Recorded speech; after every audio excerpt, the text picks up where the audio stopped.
This is the Air Jordan 1. It's an iconic shoe made by Nike for basketball legend Michael Jordan. It's a piece of footwear history. If you're into sneakers at all, then you've probably either owned or wanted a pair of these. Maybe they're even your grails. But did you know that the Air Jordan 1 was once banned by the NBA? Or was it really? What's up and welcome back to the channel, guys. If you're new here, my name is Brian and my brother Nacho and I make videos on sneaker history and all things related to sneaker culture. So if kicks are your thing, then please consider subscribing to this channel. Alright guys, let's get into the first installment of our Air Jordan series. The year is 1983 and Michael Jordan is a young college basketball star playing for the University of North Carolina. A promising athlete, MJ would be drafted to the NBA the following year at the 1984 NBA draft as the third overall pick by the Chicago Bulls. Meanwhile, the sportswear company Nike was still a young player in the basketball shoe market. Struggling to keep up with Adidas and Converse, Nike needed to make a bold move fast if they wanted to keep up with their competitors. In 1984, Nike had some great players like Moses Malone and Jamal Wilkes, but they didn't have a marquee player like other brands did. Converse had a roster of superstars like Larry Bird, Isaiah Thomas, Magic Johnson, and Dr. J. Nike wanted their next endorsee to be the face of Nike basketball, someone who would boost the company's profile on the court and bring fresh eyes to Nike. They had a young rookie in mind, but there was one big problem. Michael Jordan did not want to sign with them. In fact, he was 100% reluctant.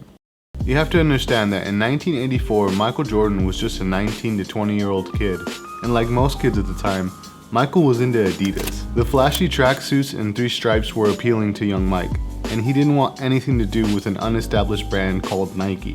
Adidas was not interested in Jordan, and since Jordan was so determined to not go with Nike, he decided to take the meeting with his next best option, Converse.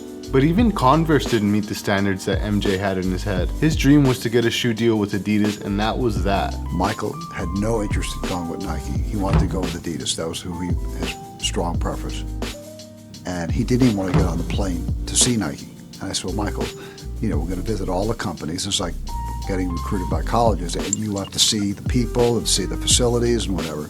He said, David, honestly, I played a long season, just finished the Olympics with Coach Knight, it was grueling. I don't want to go. And I didn't know him very well, I only met him twice. We had no relationship, we barely knew each other. And I'm making my very first recommendation of my career, and he's basically turning me down. Before even playing a single game, Nike went all in on Michael Jordan. As you can imagine, Nike rushed to create the perfect shoe for the newly signed rookie. Nike's creative director at the time was Peter Moore, the same guy who designed the Nike Dunk. Moore was assigned the task of designing Michael's very first Air Jordan model. A very tricky task because Michael Jordan didn't even like Nike shoes to begin with. He told Peter Moore he didn't like how Nike soles were always so high, and that he needed to be able to feel closer to the floor when he played in his shoes. MJ wasn't exactly a fan of Air technology. After several meetings with Michael Jordan, Peter Moore got to work on the design. He figured out a way to lower the Air unit and use a black and red colorway pattern to match MJ's Chicago Bulls jersey. The shoe was similar in design to older Nike classics like the Air Force One and the Nike Dunk. The iconic name for the brand, Air Jordan, was thought up in mere minutes by David Falk and Rob Strasser. Here's a clip of David Falk talking about how they came up with the name Air Jordan. So what do I want to call it? I want to call it Michael Jordan. Like, what else are you going to call it if it's his signature line? It's his signature shoe. And he said, David, you don't understand. The last 2 or 3 years in America, we've been inundated with designer products. No one is going to feel as any credibility in a 21-year-old basketball player, rookie, designing shoes. No one's going to think that Michael's sitting in his apartment coming up with ideas to design shoes. He has no expertise in design. So we can't call it Michael Jordan. So I said, okay, what do you want to call it? He said, that's your challenge. He said, we will make a line, but you've got to come up with a name for the line, but it can't be Michael Jordan. All of a sudden, it occurred to me that Nike had just come out with a new running shoe that had this allegedly revolutionary technology called air soles that cushion your foot. And I'm thinking to myself, Air, Michael is a great dunker, he flies through the air. So I said, okay, maybe it took me a minute. I got it. I said, we're going to call it Air Jordan.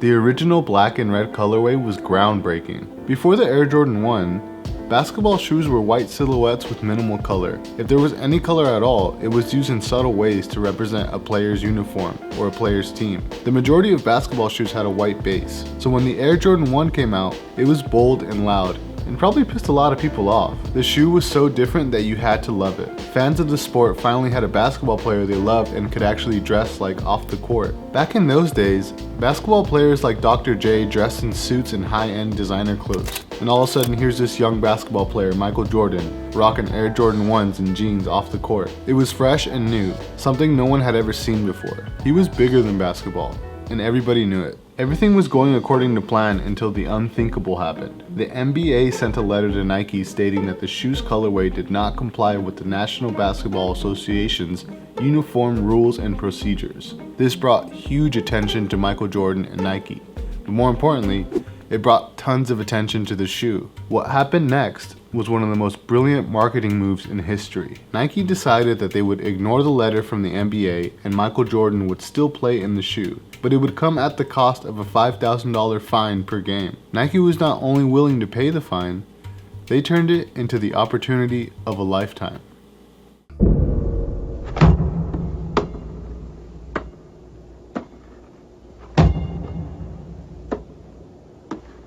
On September 15th, Nike created a revolutionary new basketball shoe. On October 18th, the NBA threw them out of the game. Fortunately, the NBA can't stop you from wearing them. Air Jordans from Nike.